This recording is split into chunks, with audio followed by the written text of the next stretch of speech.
Halo guys, Assalamualaikum warahmatullahi wabarakatuh. Sebelumnya perkenalkan, nama saya Raditya Ahmad. Pada video kali ini saya akan memaparkan materi tentang pendahuluan pemrograman berorientasi objek atau PBO dengan fokus pada konsep kelas dan objek serta implementasi diagram kelas dan objek.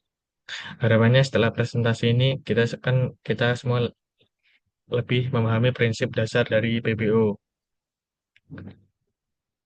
Oke, mari kita mulai.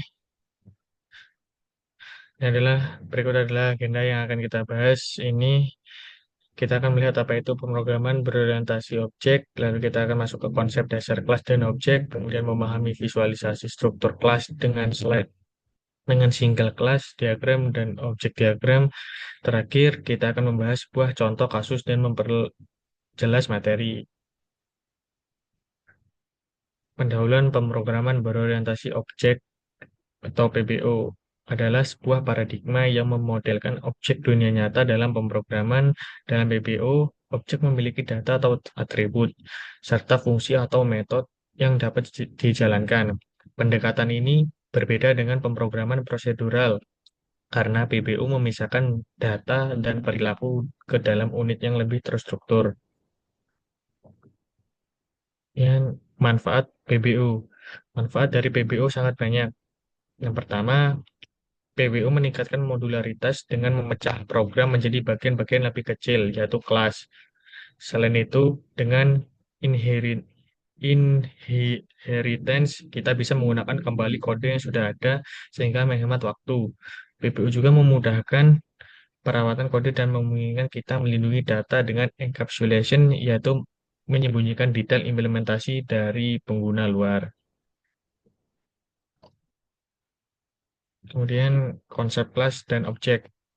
Pada dasarnya, PBO memisahkan antara kelas dan objek. Kelas adalah blueprint atau template yang mendefinisikan atribut dan metode, sedangkan objek adalah instan nyata dari kelas tersebut.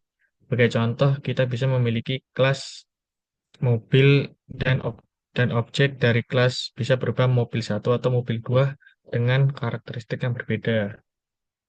Itu adalah contohnya, struktur kelas. Di dalam kelas, kita mendefinisikan atribut dan metode. Atribut menyimpan data, sedangkan metode mendefinisikan perilaku yang dilakukan oleh objek. Di sini saya menunjukkan contoh kelas mobil dalam Java. Ada dua atribut, yaitu merek dan model, serta sebuah metode jalan yang menampilkan pesan mobil berjalan. Dan objek. Objek adalah instan dari kelas yang didefinisikan pada contoh ini. Kita membuat objek bernama mobil satu dari kelas mobil, lalu mengisinya dengan data merek dan model mobil satu. Ini adalah representasi nyata dari kelas mobil. Dan kelas diagram. Kelas diagram adalah visualisasi yang menggambarkan struktur dari suatu kelas termasuk atribut dan metodenya.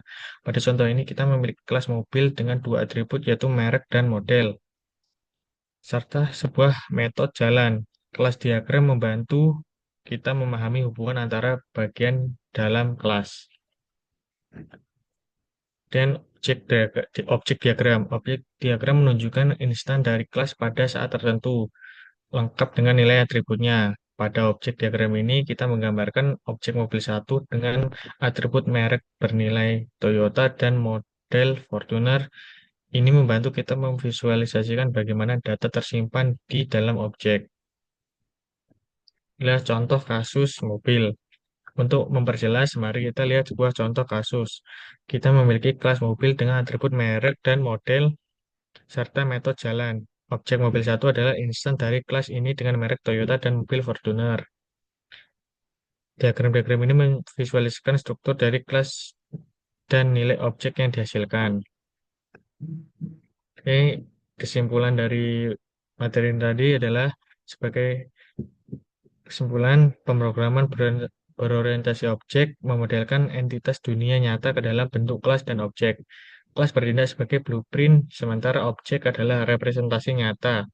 Diagram kelas dan diagram objek membantu kita memvisualisasikan struktur dan instan yang dihasilkan, sehingga memudahkan dalam perancangan sistem yang lebih kompleks. Mungkin itu saja yang dapat saya sampaikan dalam video pendahuluan PBO ini. Apabila ada salah kata, saya mohon maaf. Wassalamualaikum warahmatullahi wabarakatuh.